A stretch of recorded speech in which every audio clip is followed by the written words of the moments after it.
Բարև ձեզ, սիրելի գործընկերներ, բարև ձեզ, սիրելի ունկնդիրներ։ Այսօր մենք հավաքվել ենք այստեղ Հայաստանի Հանրապետության կառավարության շենքի առաջ, որպեսզի հակիրճ արձագանքենք 3 տեղի ունեցած շատ մի կարևոր իրադարձության Հայաստանի Հանրապետության վարչապետի կողմից հայտարարված կենսաթոշակների բարձրացմանը, որից բոլորը տեղյակ եք։ Նախ մենք ուզում ենք առիթից օգտվենք եւ շնորհավորենք մեր բոլոր կենսաթոշակառու հայրենակիցներին, ավելի քան կես միլիոն մեր հայրենակիցներին, առ այն, որ նրանց պայքարը, վերջի կես տարի տևած պայքարը, վերջապես սկսում է իր առաջի արդյունքները տալ։ Ես ձեզ հիշեցնեմ, որ նախորդող 7 տարիների ընթացքում իրենց կենսաթոշակը այդքան չէր բարձրացել, ինչքան այս մի որոշման արդյունքում, եւ սա հետեւողական պայքարի արդյունք է, որի հետ կապված ուզում եմ մեր հայրենակիցներին շնորհավորել։ Երկրորդը, ես ուզում եմ հիշեցնեմ, որ մենք հայակվեն այս նախաձեռնությունը սկսել ենք դեռևս սեպտեմբեր ամսին, խոսել ենք նրանից, որ մեր երկրում կենսաթոշակները անթույլատրելի ցածր են, անհիմն չհիմնավորված ցածր են, որ բյուջետային ռեսուրսները ծախսվում են բազմաթիվ քաղաքական չհիմնավորված նպատակների վրա, փոխանակ օգտագործվեն մեր բազմահազար քաղաքացիների բարեկեցությունը լավացնելու համար։ Դրան ի պատասխան գործող կառավարության ներկայացուցիչները, վարչապետը, սոցիալական ապահովության նախարարը մեր շատ բնական պահանջները անվանել են պոպուլիզմ, անվանել են հիբրիդային պատերազմ իրանց վարչախմբի դեմ, որը ընդհանրապես շատ ծաղրալի է, հայտարարել են բազմիցս, որ կենսաթոշակները բարձրացնելու իմաստ գոյություն չունի, որ կենսաթոշակառուները այդ գումարը չեն կարող ծախսել բոլոր դեպքերում, որ սա այս ամենը պոպուլիզմ է եւ անիմաստ է եւ այլն, եւ փառք Աստծո այդ անհեթեթ կուրսը, որ իրանք որդեգրել էին, վերջապես 3 եկավ իր տրամաբանական ապարտին, երբ որ իրանք ընդունեցին այն ինչ որ բոլորիս համար ակնհայտ էր, որ մեր երկրում կենսաթոշակառուները բացարձակ իրավազուրկ, ստորացված վիճակում էին ապրում եւ նրանց խնդիրները պետք է սկսել լուծել։ Դրանով հանդերձ մենք համարում ենք, որ այս քայլը ոչ միայն ուշացած է, այլև բացարձակ կիսատ պռատ է։ Հիշեցնեմ, որ մենք պահանջում ենք, որ կենսաթոշակները պետք է բարձրանան առնվազն 50%-ով, եւ նույնիսկ 50% բարձրացումը բավարար չէր, որովհետեւ նույնիսկ 50% բարձրանալու դեպքում, օրինակ, նվազագույն կենսաթոշակը չէր հավասարվելու նվազագույն սպառողական զամբյուղին։ Հայաստանում նվազագույն սպառողական զամբյուղը 80,000 դրամ է հիմա, այն էլ պաշտոնական տվյալներով, նվազագույն կենսաթոշակը 36,000 դրամ է, նույնիսկ 50% բարձրանալու դեպքում 54,000-ը շարունակում է պակաս մնալ 80,000-ից, հա։ Ուստի մենք ունենք նաև երկրորդ պահանջը, որ 50% բարձրացնելուց հետո շարունակաբար ամեն տարի տեղի ունենային ինդեքսացիաներ կենսաթոշակների, մինչև նվազագույն կենսաթոշակը հավասարվեր նվազագույն սպառողական զամբյուղին եւ դրանից հետո երբեք չիջներ։ Ամեն տարի հաշվի առնելով գնաճը, հաշվի առնելով սպառողական զամբյուղի թանկացումը, տեղի ունենար կենսաթոշակների ինդեքսավորում եւ բարձրացում։ Ուստի մենք համարում ենք, որ այս քայլը ընդամենը մի կիսատ նախընտրական ժեստ է, կարելի է ասել ինչ որ իմաստով ընտրակաշառքի տրամաբանությամբ արվող եւ բնավ չի սպառում այն օրակարգը, որով մենք դուրս ենք եկել պայքարի։ Տեղեկացնեմ ձեզ, որ դեկտեմբեր ամսից սկսած մենք ստորագրավակ ենք իրականացնում, որպեսզի մեր հանրության պահանջը ներկայացնենք Հայաստանի Հանրապետության իշխանություններին, արդեն մի քանի տասնյակ հազար ստորագրություններ հավաքվել այդ պահանջի տակ, որն է առնվազն 50%-ով բարձրացնել կենսաթոշակները եւ հետո շարունակել դրանց ինդեքսավորումը։ Ուստի մենք արձանագրում ենք սա որպես առաջին փոքր հաղթանակ, բայց մեր պայքարը շարունակում ենք, մինչև մեր պահանջները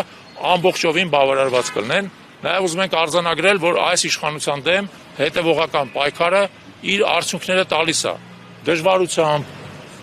ոչ միանգամից, երկարատև պայքարի արդյունքում, բայց տեղի ունեցածը ցույց է տալիս, որ օգտվելով այն հնարավորություններից, որը տալիս է մեր սահմանադրությունը, մեր օրենքները, մենք կարող ենք պայքարել եւ արդյունքի հասնել։ Այդ իմաստով ուզում եմ շնորհակալություն հայտնել բոլոր նրանց, ովքեր այս ընթացքում մեզ աջակցել են, մասնապես մեր համաքաղաքացիներին, որոնք մասնակցել են ստորագրավակին,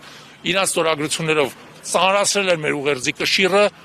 Եվ ըստ էության այդ բեռը դրել են այս իշխանության վրա, որպեսզի նա սկսի արձագանքել։ Սկսել են արձագանքել, շատ լավ է, բայց սրանով չենք սահմանափակվելու։ Շնորհակալություն։ Երեք էկոնոմիկայի նախարար Գևորգ Պապոյանը նշեց, որ արդեն 5-6 հոգի կան, որոնք վերագրում են իրենց այսպես կոչված հաղթանակը, բայց դա ընդհանուր իշխանության կատարածն է եւ ոչ թե ձեր այդքան Ես ուզում եմ ասել հետեւյալը։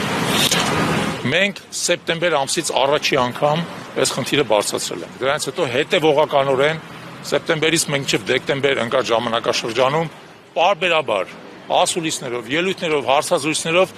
այս խնդիրը բացել ենք, իր տարբեր էլեմենտները բացահայտել ենք։ Դեկտեմբերին, երբ որ արդեն բյուջետային քննարկումները ավարտվեցին եւ մենք հասկացանք, որ այս իշխանությունը անհաղորդ է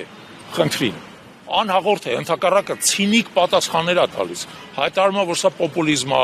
որ կենսաթոշակառուները եթե փողը ստանան ծախսելու հնարավորություն միևնույնն չունեն, որ դա ոչ մի խնդիր չի լուծում, մենք դրանից հետո սկսեցինք ստորագրավակը, դա մեկ, եւ երկրորդը դուք կարող եք տեսնել իհարկե Երևանի քաղաքային իշխանությունները արգելեցին, բայց Գյումրիում ամենուրեք փակցված են մեր պաստառները այն պահանջով, որի մասին ես նոր ասացի, այսինքն 50% ավելացում եւ դրանից հետո ինդեքսավորում։ Այդ պաստառները մինչեւ հիմա էլ կան եւ դա ցույց է տալի, որ խնդիրը նրանում չի, թե սա ում հաղթանակն է, սա մեր քաղաքացիների հաղթանակն է։ Եվ սա այս վարչախմբի պարտությունն է, որովհետեւ նա մինչեւ վերջի շունչը փորձում էր դիմադրել նրան, ինչը բացարձակ բնական է, բարոյական է, օրինական է եւ ըստ էության արտացոլում է մեր հանրության շատ բնական պահանջը։ Ուստի սա մեր քաղաքացիների հաղթանակն է։ Իսկ ինչ փոխվեց։ Քանի որ Նիկոլ Փաշինյանը ասում էր, որ արդեն իսկ այս հետ վճարային այդ համակարգը քեշբեքը այսպես ասած բարձրացում է եւ ամեն կերպ արտարացում են, որ չի կարող այսպես թոշակը բարձրանալ։ Ինչ փոխվեց։ Տեսեք, այս իշխանությունը հաճախ ապրում է իր պատրանքների դաշտում եւ փորձում է իր գլխում ծնված ըստ էության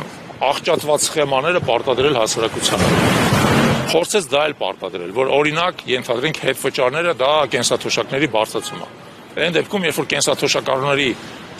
ծախսերի զգալի մասը ոչ մի հետվճար չի ենթադրում։ Ուստի եթե դա նույնիսկ բարձրացում է, ապա չնչին 1000 դրամ կամ 2000 դրամ։ Մարդիկ համոզվեցին դրանով եւ այսպես ասած այդ սուտը, այդ կեղծ սխեման, որով փորձում են մարդկանց կերակրել, պարզապես իրան սպառեց եւ այս իշխանությունը ընտրությունից տարածորեն 3 ամիս առաջ հասկացա, որ կենսաթոշակառուների հսկայական բազմությունը գալու է եւ իրենց դեմ ակտարկելու։ Այն ինչ իրանց համար սարսափ է, որտեղ իրանք համարում էին, որ կենսաթոշակառուները միևնույնն է կգան տարբեր նկատառումների ձեռնելով կքվարկեն այս վարչախմբի օգտին։ Չենք վարկի, հիմա էլ նույնիսկ այս ամեն ինչ հետո չենք վարկի, որովհետեւ մարդիկ տեսնում են այս կեղծիքը, այս խաբեությունը տեսնում են, որ իրանք փորձում են ընդհանրապես ընտրակաշարք առաջարկել։ Չեն վերցնելու ընտրակաշարքը, վերցնելու են ինչ որ իրանք օրինական հասանելիքն է եւ դեմ են հրապարակել։ Պարոն Չալաբյան, դուք ձեզ կողոպտված չեք զգում, որ նրանք փաստորեն ձեր ծրագիրը վերցրին եւ հիմա ծառայեցնում են իրենց նախընտրական քարոզարշավին։ Բացարձակ, ես կարծում եմ, որ տեսեք, մենք ընդհանրապես մեզ կողոպտված ենք զգում, որ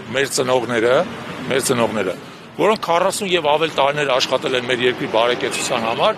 այդ բարեկեցությունից այսօր մասնաբաժին չունեն։ Այդ դրանով ես կողոպտված եմ զգում, որովհետեւ ես ու իմ նման շատ միջին տարիքի մարդիկ ստիպված ենք մեր ծնողների նյութական բոլոր կարիքները ինքնուրույն հոգալ։ Այդ դրանով ես ինձ կողոպտված եմ զգում։ Ես ինձ բավարարված կզգամ այն ժամանակ, երբ որ մեր բոլորի ծնողները կապրեն եւ երբ որ մենք էլ դառնանք այդ տարիքի, բնականաբար ապրեն բարեկեցիկ կյանքով, որպեսզի իրանց բարեկեցությունը ապահովված լինի իրանց վաստակով եւ իրանց պետության հոգացությամբ։ Այդ ժամանակ ես իրանց բավարարված կզգամ։